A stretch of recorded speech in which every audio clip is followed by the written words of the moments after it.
Всем добрый день, меня зовут Раиса Зубарева, вы на канале Движение за независимость Саха. Сегодня у нас очередной обзор новостей недели. Подписывайтесь на наш канал, ставьте лайки, это очень важно. Благодаря вашей активности нас становится больше. А я начинаю. В последние годы Республика Саха сталкивается с очень тревожной тенденцией. Все больше молодых людей покидают или хотят покинуть нашу республику. Причины этого явления связаны с экономической и социальной сферами жизни республики. Половина молодежи Якутска хочет уехать. В столице Саха проживает почти 42% молодежи всей республики. Это 132,1 тысячи человек. И это в столице, где сосредоточены ресурсы, а что уж говорить о других улусах. Давайте разберемся, почему в основном у молодых людей возникает такое желание. Во-первых, это, конечно же, экономические ограничения.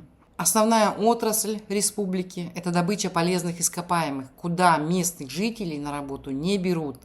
Все мы знаем, что в основном добывающие предприятия набирают на работу вахтовиков, если это связано с физическим трудом, либо узких специалистов, которых республика не готовит, у нас их просто нет. Для большинства молодых жителей других возможностей для достойной работы и карьерного роста практически нет. Малый и средний бизнес задавлен государством, и туда тоже не имеет смысла идти. Во-вторых, у нас очень ограниченные социальные возможности. Республиканская власть не заинтересована ни в хорошей медицине для людей, ни в хорошем образовании, ни вообще в достойной жизни. Соответственно, это очень сильно снижает привлекательность нашей республики для молодых людей. В итоге они ищут места, где можно получить образование, где можно построить карьеру, где можно развивать бизнес и растить детей. Для них столица России, например, зарубежные страны кажутся более привлекательными, несмотря на то, что в центральной России многие из них сталкиваются с откровенным расизмом. Несмотря на это, они все равно уезжают. Чем это грозит республике? Демографическими последствиями, падением рождаемости, старением населения, соответственно, сокращением рабочей силы. И не стоит забывать о том, что мы в конечном итоге можем потерять наше культурное наследие. Уезжающие будут забирать с собой язык и наши традиции. Республика Саха столкнулась уже сейчас с реальной угрозой демографического и экономического упадка, особенно в отдаленных улусах. И российская власть, и республиканская власть, вместо того, чтобы сохранять у людей желание оставаться на местах и работать во благо республики, делает все, чтобы молодые люди паковали чемоданы.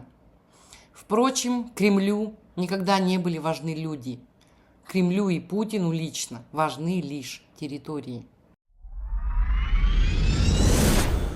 Недавние события в республике Саха ясно показывают, что существующая система добычи золота противоречит интересам жителей Республики Саха. На трассе Колыма задержан 48-летний житель Свердловской области с более чем 4 килограммами золотого сплава. Груз стоимостью около 35 миллионов рублей он спрятал в тайник под приборной панелью авто и вез в Якутск, заранее сняв там квартиру. Пока официальная власть качает богатство республики в Москву, находятся и мелкие воришки, которые превращают богатство Саха в личный заработок. Мужчина с крупной партией золота был задержан, несмотря на то, что золото было добыто им вручную. На него возбудили уголовное дело, и неважно, какой он был национальности. Местные жители, коренные, наравне с русскими, не имеют права добывать золото. А ведь золото – наш собственный ресурс. В Конституции Республики Саха написано, что вся земля и недра в ней принадлежат народу, то есть каждому жителю Республики Саха. Тот факт, что все эти лощеные дамы и господа в кремлевских кабинетах запрещают нам добывать свое на своей земле, говорит о том, что они удерживают нас в крепостной зависимости. Москва очень боится отдать нам право даже вручную добывать золото, потому что для нас Саха золото – это не только экономическая ценность.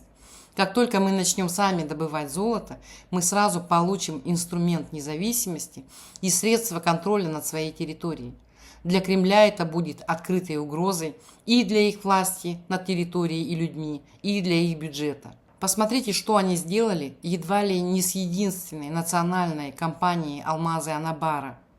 Ее буквально с кожей вырвали из рук местного предпринимателя Матвея Евсеева и отдали федералам. А ведь Матвей Евсеев в свое время был очень популярен в народе, и его даже прочили на должность Илдархана. Именно поэтому сейчас Афанасию Максимову не дают воплотить в жизнь его большой проект по созданию национального нефтедобывающего предприятия. Государство делает все возможное, чтобы не отдать в руки людей добычу. Законопроект, который бы это позволил, с 23 года пылится без движения в столах государственных депутатов. Более того, недавно ужесточили наказание за добычу золота с частниками. Подытоживая, скажу, что контроль над золотом напрямую связан с контролем над экономикой региона. Ограничивая доступ к ресурсам, власти удерживают население в зависимом положении, блокируя путь к самостоятельности. Но как долго это продлится? Все зависит от нас самих. В Татинском Улусе наконец была зарегистрирована инициативная группа, которая в скором времени проведет референдум по изменению вида муниципального образования. Тем, кто не в теме, коротко объясню, что от того, чем является место вашего проживания, поселком или муниципалитетом, то есть городом, грубо говоря, будет зависеть, будут ли жители сами выбирать себе глав. Это очень важный шаг для жителей. Референдум позволит напрямую решать судьбу своего поселения, и его результаты будут иметь высшую юридическую силу в соответствии с конституциями и Республики Саха, и Российской Федерации. Кремль уже давно запланировал отменить выборы глав поселений и планомерно к этому шел. Последние бои идут сейчас на Алтае и у нас в Республике Саха. Аналогичная ситуация наблюдается и в Алекминске, где также рассматривается изменение вида муниципального образования. Уже на следующей неделе у нас будут первые новости из Алекминска. Параллельно в Алтайском крае жители республики получили поддержку суда в вопросах местного самоуправления. Суд рассматривает отмену одноуровневой системы, которая ограничивает возможности населения влиять на управление своими территориями. Ожидается, что окончательное решение в понедельник уже в этот будет в пользу людей. На примере этих побед каждый в своем районе может сделать то же самое, прийти на публичные слушания со своими депутатами районного совета, провести работу и реально на данном этапе хотя бы, пока не принято решение, пока мы стоим за то, чтобы у нас была двухуровневая система, не вносить изменения в устав. Это не дает им возможность двигаться и вот эти вот процессы самороспуска сельских поселений продолжать. То есть мы сохраним села хотя бы сейчас на тот период, пока дает нам закон. Это очень важно. Кроме того, суд проявил лояльность к жителям. Он отменил штрафы на задержанных участников июльского митинга. И это очень хорошая новость. Конечно, Кремль протянул свои щупальца вот этим законом о местном самоуправлении и отмене выборов даже в самые отдаленные уголки. Но с этим можно бороться, и мы это видим. Если с этим не бороться, если не отстаивать свое, это касается и закона о местном самоуправлении, и той же добычи золота, и вообще всего, что нас окружает, начиная с чистоты наших дворов и заканчивая языком и правом на голос. Если сегодня мы будем молчать, то завтра ничего своего у нас не останется. На этом все. Всем спасибо. До скорой встречи.